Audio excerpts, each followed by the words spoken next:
এভাবে স্মার্টফোনগুলোর ব্র্যান্ড আপনাদেরকে বোকা বানাচ্ছে। কারণ আপনি যদি হেলিওকে মনে করে থাকেন যে এটা কোনো দেশের বাইরের ব্র্যান্ড, তাহলে আপনি কোন পথে চলছেন। এটি আমাদের দেশের একটি ম্যানুফ্যাকচারিং ব্র্যান্ড, যার ফাউন্ডার হচ্ছে গিয়ে আমরা আমাদের শৈশবে যখন বাবা মার হাতে একটা বাটন স্মার্টফোন দেখতাম, অবশ্যই কোন ব্র্যান্ড এত চিন্তা ভাবনা করতে হবে না। কারণ যদি এত চিন্তা ভাবনা করতেন, আজকে হয়তো বা নিউটনের জায়গায় আপনি হইতেন। হ্যাঁ, আমি কথা বলছি স্যামসং। তারা আপনাকে দিচ্ছে 64 মেগাপিক্সেলের dual camera setup, Helio G99 এর মতন একটি প্রসেসর, 6.7 ইঞ্চি মাপের একটি অ্যামোলেড ডিসপ্লে, দেন 32 মেগাপিক্সেলের সেলফি ক্যামেরার পাশাপাশি একটা 5000 mAh ব্যাটারি তো রয়েছেই। এসব স্পেসিফিকেশন যদি পাল্লার এক পাশে রাখেন, সেক্ষেত্রে অপর পাশে কিন্তু হেলিও 90 বেশি উঠবে। ইভেন তার পাশাপাশি আর কি ইন্টারেস্টিং ফিউচার রয়েছে, ইভেন তার অফিসিয়াল প্রাইসই বা কত হতে পারে, সবকিছুই জানাবো এই ভিডিওতে বিস্তারিত। তাই চ্যানেলে নতুন হলে চ্যানেলটি সাবস্ক্রাইব করে পাশে থাকা বেল আইকনটি অল করে ভিডিওটি একটি লাইক দিয়ে ভিডিওটি শুরু করা যাক। স্মার্টফোনের ডিজাইন এবারে সম্পূর্ণ একটা ইউনিক ডিজাইন না হলেও মোটামুটি একটা আই ক্যাচিং লেভেলের কিন্তু ডিজাইন প্রোভাইড করেছে, যেটা স্ক্রিনে অবশ্যই দেখতে পাচ্ছেন। যে আপনি যখনই হাতে নেবেন, তাহলে সেক্ষেত্রে আপনার আই ক্যাচিং করবে স্মার্টফোনের 6.7 ইঞ্চি মাপের ফুল এইচডি প্লাস রেজুলেশনের অ্যামোলেড ডিসপ্লেটি। তার পাশাপাশি 120 হার্জ এর রিফ্রেশ রেট তো রয়েছেই। আর কালার যদি ডিসপ্লে কোয়ালিটি বা কালার ক্যালিব্রেশনের কথা বলে, সেক্ষেত্রে আমি এটা মোটামুটি পাঞ্চিই বলবো। তবে সেখানে একটা জিনিস অবশ্যই এড়িয়ে যাওয়ার মতো না, সেটা হচ্ছে স্মার্টফোনটির চিনং বেজেল, যেটা এবার সম্পূর্ণ অল ফোর সাইজ ইউনিফর্ম বা সিমেট্রিক্যাল টাইপের কিন্তু দেওয়া হয়েছে। তাই সেক্ষেত্রে ডিসপ্লেটা অবশ্যই একটু প্রিমিয়াম ফিল দিয়ে থাকবে। স্মার্টফোনটি আবার সম্পূর্ণ পলিকার্বনেট ব্যাক এবং ফ্রেমের সাথে আসা,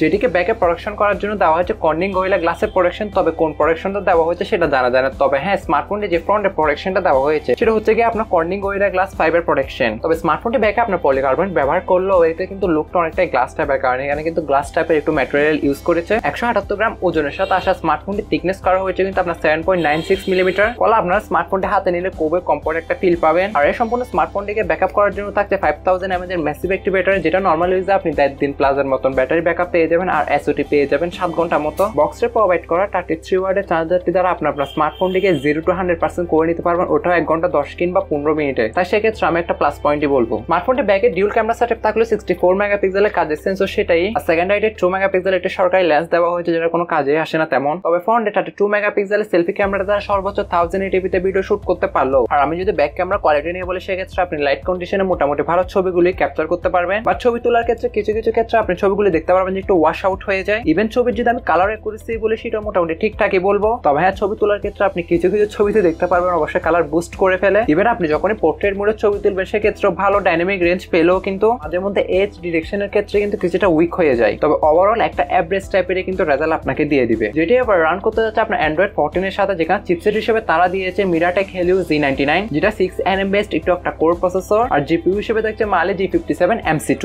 এই চিপসেটের রাখা আপনি ডে টু ডে মাল্টিটাস্কিং, টুকটাক গেমিং সেগুলো ইজিলি হ্যান্ড ওভার করতে পারবেন। যেখানে পাবজির মতন গেম আপনি সর্বোচ্চ এইচডি গ্রাফিক্সে হাই রেজুলেশন রেখে প্লে করতে পারবেন। তবে এসব হাই এন্ড গেম যদি আপনি স্মার্টফোনটিতে ক্যাজুয়াল টাইপের প্লে করে থাকেন, তাহলে সেক্ষেত্রে ভালো হবে। আর আপনি যদি হার্ডলি স্মার্টফোনে গেমিং পারপাস নিতে চান, তাহলে অবশ্যই অনেক বড় ভুল করবেন। তবে ফ্রি ফায়ারের মতন গেমগুলো ইজিলি ম্যাক্স সেটিং এ রেখে প্লে করতে পারবেন। তবে পাবজির মতন গেম প্লে করার সময় আপনি অনেক সময় এখানে কিন্তু টাচ রেসপন্সিলে ঢিলে দেখতে পারবেন, যেটা অবশ্য অন দিস বাজেট রেঞ্জের মধ্যে আশা করি নাই আমি। তবে চিপসেটে অন্তত স্কোর কিন্তু অলমোস্ট 4,28,000 প্লাস। তবে হ্যাঁ, এটার ভেরিয়েন্ট অবশ্যই একটু অকার লিখতে পারে। এটা জাস্ট আপনি একটি র্যাম ভেরিয়েন্টে অ্যাভেলেবল পাবেন, 8GB RAM, 128GB internal storage, যেখানে র্যাম টাইপ হিসেবে থাকছে LPDDR4X, আর র্যাম টাইপ হিসেবে থাকছে কিন্তু আপনার UMCP5। আর এই স্টোরেজ টাইপটা আপনার অনেকটাই UFS 3.1 এর কাছাকাছি। আর রিড এবং রাইটের স্পিড অবশ্যই ইউজিং এর ক্ষেত্রে বুঝতে পারবেন। ফিজিক্যাল ওভারভিউর কথা বলে স্মার্টফোনে বটমে আসলেই দেখতে পারবেন এর প্রাইমারি স্পিকার, দেন টাইপ সি পোর্ট, দেন প্রাইমারি মাইক্রোফোন, দেন 3.5mm হেডফোন জ্যাক, যার লেফট হ্যান্ড সাইডে প্রোভাইড করেছে এর সিম ট্রে, যেখানে দুটি সিম অথবা একটি সিম বা একটি মেমোরি কার্ড ইউজ করতে পারবেন। রাইট হ্যান্ড সাইডে থাকছে স্মার্টফোনটির volume locker, then power on button. তবে এখানে একটা জিনিস অবশ্যই দেখতে পাচ্ছেন, ভলিউম লকারে কোনো প্রকার ফিঙ্গারপ্রিন্ট নেই, এটা আবার অবশ্যই ইন ডিসপ্লে দেওয়া হয়েছে। আর টপের দিকে আসলে যে সেকেন্ডারি নয়েজ ক্যালকুলেশন মেকটি দেখতে পারবেন। অল ওভার পোর্টস এন্ড বাটনের ক্ষেত্রে সবকিছু থাকলেও কিন্তু এখানে আপনার মোনো স্পিকার দেওয়া হয়েছে। তার পাশাপাশি পেয়ে যাবেন কিছু এজেন্সিয়াল সেন্সর। তবে হ্যাঁ, স্মার্টফোনটির প্রাইস আপনার বাংলাদেশের অফিসিয়াল ভাবে রাখা হয়েছে কিন্তু 19,999 টাকা। আর এই প্রাইস পয়েন্টের মধ্যে কিন্তু আপনি একটা লো বাজেট ক্যাটাগরি স্মার্টফোনের যে সমস্যাটা দেখা দেয়, হ্যাঁ আমি কথা বলছি, আপনি যখনই ছবি তুলবেন, সেক্ষেত্রে অনেকগুলো ছবি যদি একসাথে ক্যাপচার করেন, সেক্ষেত্রে একটু ডিলে দেখা দিবে ছবিতে। তার পাশাপাশি যদি আপনি হাই এন্ড গেমগুলো আপনি লং টাইমের জন্য প্লে করেন, তাহলে সেক্ষেত্রে স্মার্টফোন হিট হওয়ার পসিবিলিটিস রয়েছে। আর হিট হলে ল্যাগ বা ফ্রেম ড্রপস দেখা দিবে স্বাভাবিক। তাই সেক্ষেত্রে হাই এন্ড গেমগুলো অবশ্যই আমি ক্যাজুয়াল টাইপের যদি প্লে করে থাকেন, তাহলে অবশ্যই আপনি পারচেস করতে পারেন। বাট আদারওয়াইজ আমি বলবো যে এই প্রাইস পয়েন্টের মধ্যে কিন্তু বাংলাদেশে এর থেকে বেটার অপশন অ্যাভেলেবেল রয়েছে, সেটা অফিসিয়াল হোক কিংবা আনঅফিসিয়াল ভাবে। বাট বাকিটা আপনাদের ইচ্ছা। দেখা হচ্ছে নতুন কোন একটি ভিডিওতে।